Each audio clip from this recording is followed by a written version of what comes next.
in Clones for the latest swathe of videos. And tonight we're concentrating on sports. Down through the years, Clones had an abundance of sports people. We had boxers, footballers, cyclists, darts throwers, snooker players, professional gamblers, the whole lot. Come on, I'll tell you a few stories. Here we are outside of the bookies. As the bow Lemmy from Motorhead once said, you win some, you lose some. It's all the same to me, but one particular character from the town, Totes Maguire, wasn't that lucky at all. In fact, he backed a horse one time and it actually won, but then the horse had a heart attack.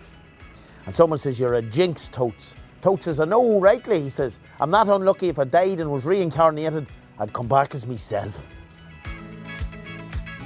Years ago, in 1985, you might have heard tell of a man by the name of Barry McGuigan.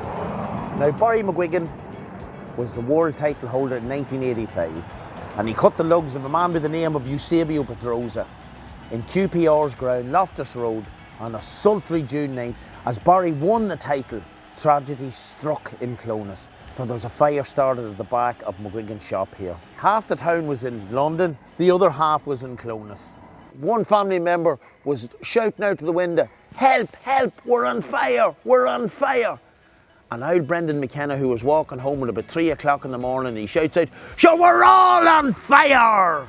And walks on, and the shop burnt down. So the GAA was founded in 1884, and most of the clubs around Ireland were founded in or around them years. But one man founded a club in the 1980s, and that was Brian Fay, and he called the club Chur Davits. Now there's some that would say it should have been called Chur Davnits, but that's up to them. One of the stories I've heard about Brian was years ago. He was going on holiday to the resort in Cavan known as Loughlin House. He was in for 2 weeks stay. He got onto the bus where there was 13 or 14 boys all downhearted and looking sad. And Brian turns to the bus and he says, have we a full team? So here we are at the Creighton Corner, and this story concerns a man by the name of Francie Howard. You might have remembered Francie. Francie was the eater of raw mince and raw butcher sausages from Davies. One stage he was in Trainer's Bar eating a pound of raw sausages, and a wee kitten was eating at the other end. And Francie, someone says, only the cat let go, it would have got ate as well. But here's the story on the morning after Barry McGuigan's famous victory, when he became world title back in June 1985.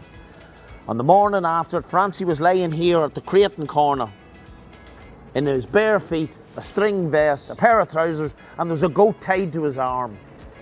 There was a reporter from the Sun newspaper seen this scene, and he says to himself, well, there's a story there. Hello, mate. I'm from the Sun. What do you think of McGuigan's fight then? I'm sorry, son. I don't talk to the gutter press. So here we are at the Peace Link. This is now the home of Clones Sports, and what a facility we have here. But this story concerns a man by the name of PJ Proby Riley. Now PJ was the most successful manager Clones Town Soccer Club ever had. They won the treble in 1 year, and they also got to the quarter final of the FAI Junior Cup. Some achievement. Now Proby liked things right, and he disagreed. One of the days there was Clones were playing a team and the referee got a decision PJ thought was wrong. So he shouts onto the pitch, are you fucking blind, referee?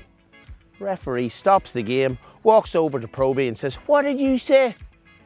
You're fucking deaf as well? Sports, they're good for you.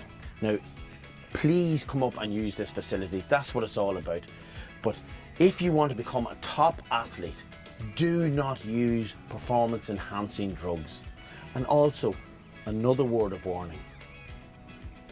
We can't leave without telling one more story about John Rehill. Years and years ago, before the peace, Clones were playing a friendly game in the north. So I'm not sure who won the game, but I'm sure it was Clones. But it was a long time ago. This is when the troubles were going hard. Anyway, the players all went home in the bus, but there's a few lads went over to watch the game, along with John Rehill, had to hitch home. They were walking down the town anyway, and wanted to come across only a British Army patrol. The start, this big Geordie soldier says, "What are you doing? You're up to no good." Giving them hassle, guns. The boys were scared, senseless. They didn't know what to do. They were only 15 or 16 at the time, so it was understandable enough. Anyway, they were giving them, but the guns were going like this here. "Oh, what are you doing? What are you doing this? Doing that?" Next thing, they turned to John Rehill and says, "Oh, what have you got to say for yourself, man?" John Rehill looks him square in the eye and he says, "Who do you think will come out of Ulster of the Year?" Thank you so much for tuning in and listening, and would like to thank the library and all those that contributed to this wee project.